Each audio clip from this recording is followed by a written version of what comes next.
حضرات سامعین و ناظرین، السلام علیکم ورحمۃ اللہ وبرکاتہ۔ جیسا کہ آپ حضرات کو معلوم ہے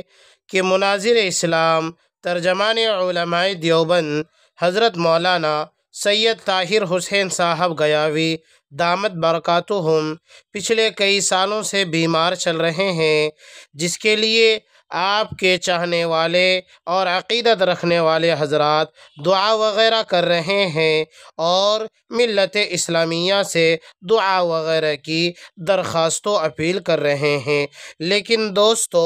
جیسے ہی حضرت کی بیماری کی خبر پھیلتی گئی اور اہل باطل کو جب یہ خبر ملی تو اہل باطل آج بھی طاہر گیاوی کے نام سے اتنا ہی ڈر رہا ہے جتنا کہ مناظرہ کے میدان میں ڈرتا تھا اور بوکھلاہٹ کا شکار رہتا تھا۔ حضرات سامعین، حضرت مولانا سید طاہر حسین صاحب گیاوی کی بیماری کی خبر سن کر اہل باطل اور یہ بدعتی حضرات اپنے اندر ایک طرح کی خوشی محسوس کر رہے ہیں اور حضرت مولانا کی شان میں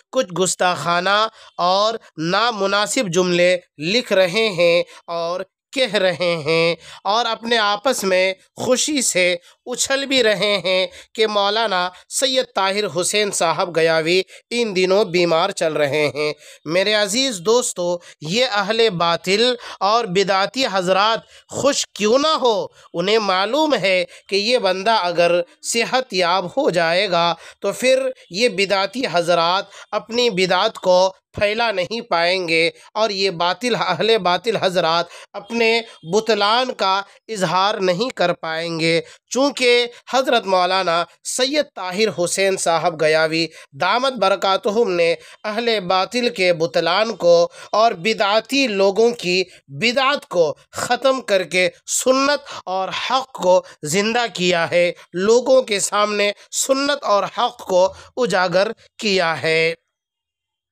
میرے عزیز دوستو، حضرت مولانا سید طاہر حسین صاحب گیاوی کے نام سے یہ بدعتی لوگ اور اہل باطل کتنا زیادہ خوف کھا رہے ہیں کہ حضرت ابھی اس وقت بیمار چل رہے ہیں، پھر بھی یہ اہل باطل اور بدعتی حضرات کا یہ حال ہے کہ یہ لوگ شاید دعا کر رہے ہوں گے کہ حضرت اللہ کو پیارے ہو جائے، کیونکہ انہیں معلوم ہے کہ حضرت مولانا سید طاہر حسین صاحب گیاوی ان بدعتیوں کی بدعت کو اور ان اہل باطل کے بطلان کو ختم فرما دیتے ہیں۔ مجھے تو ایسا لگتا ہے کہ یہ اہل باطل اور بدعتی لوگ اپنے بچوں کا نام طاہر شاید رکھنا نہیں چاہتے ہوں گے، کیونکہ انہیں طاہر نام سے اتنا ڈر لگتا ہے اور طاہر نام سے یہ لوگ اتنا بھاگتے ہیں جتنا کہ حضرت مولانا سید طاہر حسین صاحب گیاوی جب کبھی مناظرے کے میدان میں ہوتے تھے تو یہ بدعتی اور اہل باطل کا مناظر جس طرح سے میدان چھوڑ کر حضرت کو دیکھ کر بھاگ جاتا تھا، اسی طرح سے آج بھی یہ بدعتی لوگ طاہر نام رکھنے سے بھی ڈرتے ہوں گے۔ بہرکیف حضرات ناظرین، آپ کو یہ خبر کیسی لگی؟ آپ کمنٹ باکس میں ضرور لکھیں اور حضرت کے حق میں دعائیہ کلمات ضرور لکھیں۔ آمین۔ والسلام علیکم ورحمۃ اللہ وبرکاتہ۔